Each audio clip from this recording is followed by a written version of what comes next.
Welcome, everyone, to the next BIT, Big Idea Talk.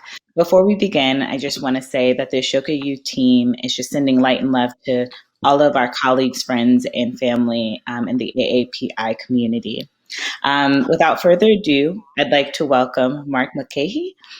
He is the chair of the Board of Governors, and he's from the University of Northampton. Take it away, Mark.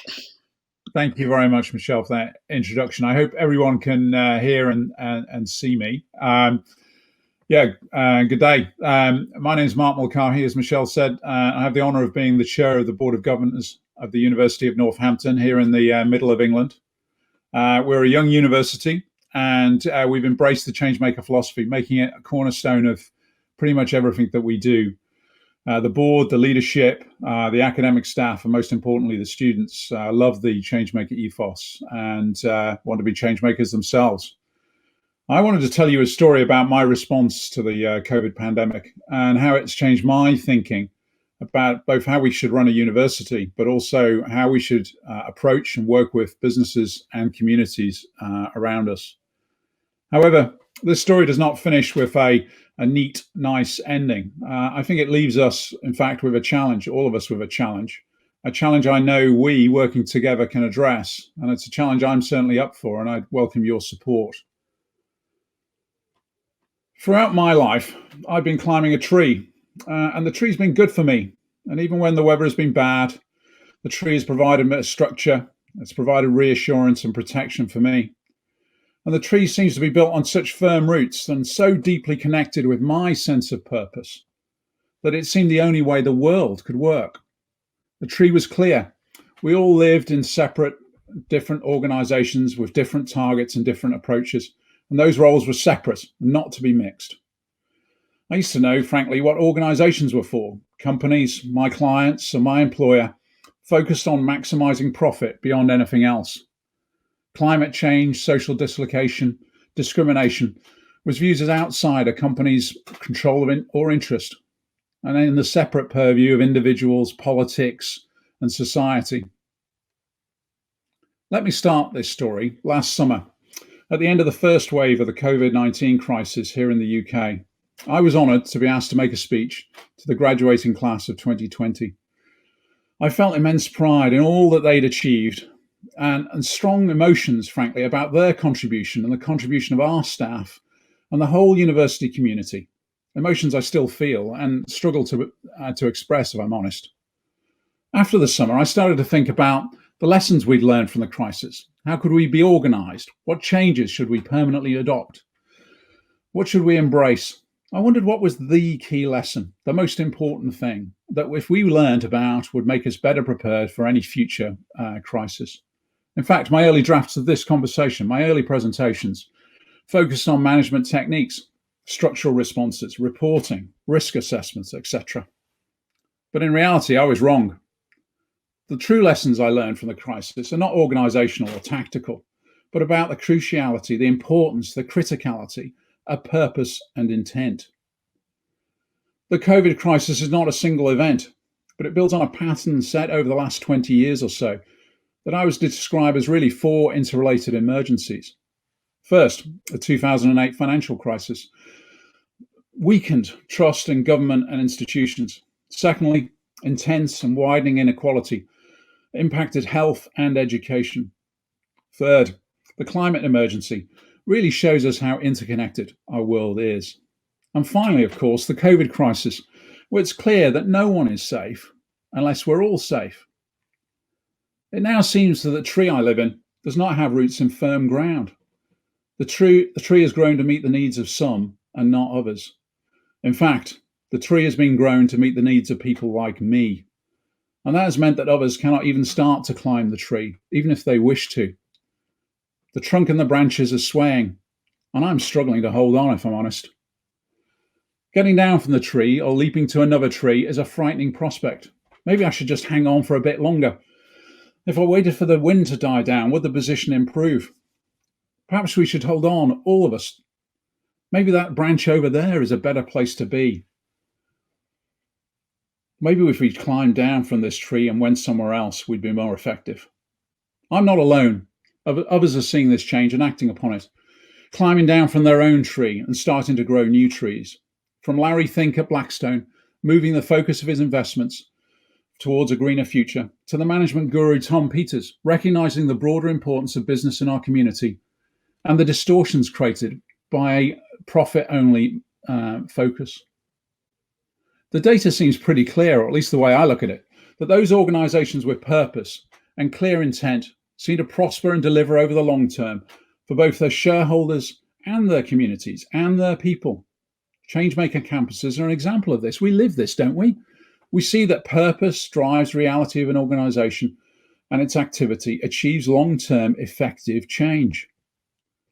If we can harness this inclusive approach that brings us all forward, brings our community, our staff, ourselves to a greater level of involvement, capturing the power of universities, community organizations, and governments, we can achieve a great deal.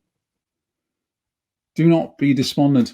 If we seize this chance, we can build a much better future for ourselves, our communities. But we should recognize the challenges involved in addressing these things. It's easy from the sidelines to demand more from organizations, and frankly, we should demand more. It's easy to say that they should change, and yes, they need to change.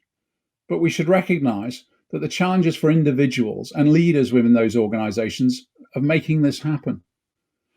Interestingly, Bill Gates met recently with a whole set of senior corporate leaders across the world to talk about his climate emergency book, or as part of his climate emergency book. Almost all of them said, what can we do? What can I do? Remember, we all used to know what organizations were for. Companies are for profit and return to shareholders. Universities for education and the next generation's preparation. Climate change, social dislocation, discrimination were viewed as outside a company's control or interest. The tree I've lived in is built on these strong assumptions. Those have been reinforced over many centuries. They are difficult to change. If you lead an organization, how do you make the change? How do you make the journey from the absolute focus on profit to a more holistic approach? How do you engage your organization in making this change? How do you yourself develop a plan? I'm afraid I don't know the answer. I'm not even sure I know what the destination is. However, I think I can suggest some ways in which we, working together, can develop solutions. We can be leaders and supporters of this process. We can act in our own institutions. We can, in fact, I think we must help others make the journey. In my view, any solution is built on 4 foundational elements, the lead approach, if you will, of transformation. First, it's got to be the criticality of leadership. Starting at the very top of an organization is critical. Simply put, the board and the senior leadership team need to be aligned and have crafted a plan to achieve their purpose. Second, you need engagement and development of collaborative solutions that harness the power of the organization, the people inside the organization and its broader community, constellations of businesses, education, and community leadership to achieve change. Third, and really important, I think, you need analysis, making sure you can measure the things we want to change and measure the progress we are making. It allows us to communicate more effectively between ourselves and also to others to show that the change works, that it delivers in ways that people can understand. And finally, you have to deliver. Competent delivery is critical. The volume of words that talk about purpose and community action may suggest to you that it's about the words. And of course, you need an effective communication strategy. That is, of course, critical. But as well as that, you need competence, calm, focused delivery. Delivery creates real, measurable change. Leaders must focus on delivery. So lead, it's straightforward, isn't it? Leadership, engagement, analysis, and delivery, the foundational elements of success. These are big and small themes, of course, and they impact everyone, from large multinationals, universities, small workshops, down to the mom and pop corner store. All of us face the same challenges. All of us face the same process of getting from one tree to some better, more sustainable future. We in the Changemaker campuses and Changemaker universities are already in this new world, aren't we? We understand that people want to act. We understand that the society and business is not separate. Now is our opportunity to make an even greater impact, to create an even more positive environment. We can provide a beacon for this change. We can provide the solutions that work, the examples that work. My university is playing its part. We've been in conversations, for instance, with lawyers in the City of London as they look to grapple with these issues and respond to challenges from their clients, staff, communities, and future recruits. We can help them and others move forward. Ashoka itself can play an even greater part. Students from Ashoka U campuses provide the engaged work and open graduate recruits that look on community enterprise and initiative as a way to create real change and sustainable value.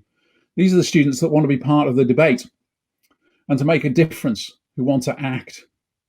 I would go further and ask us what we can do to engage all age groups and all communities to create change. I, of course, speak mainly from a UK perspective, but for too long, we've looked at young people to drive innovation and social change. Why has your impact changed if you're over 45, if you're over 55, or even over 95? We must reach out to existing businesses to help them change, to provide them with the leadership our communities so richly deserve and so richly need. Thank you very much for listening. And if I can leave you with a final thought, we should all be brave enough to plant a new tree.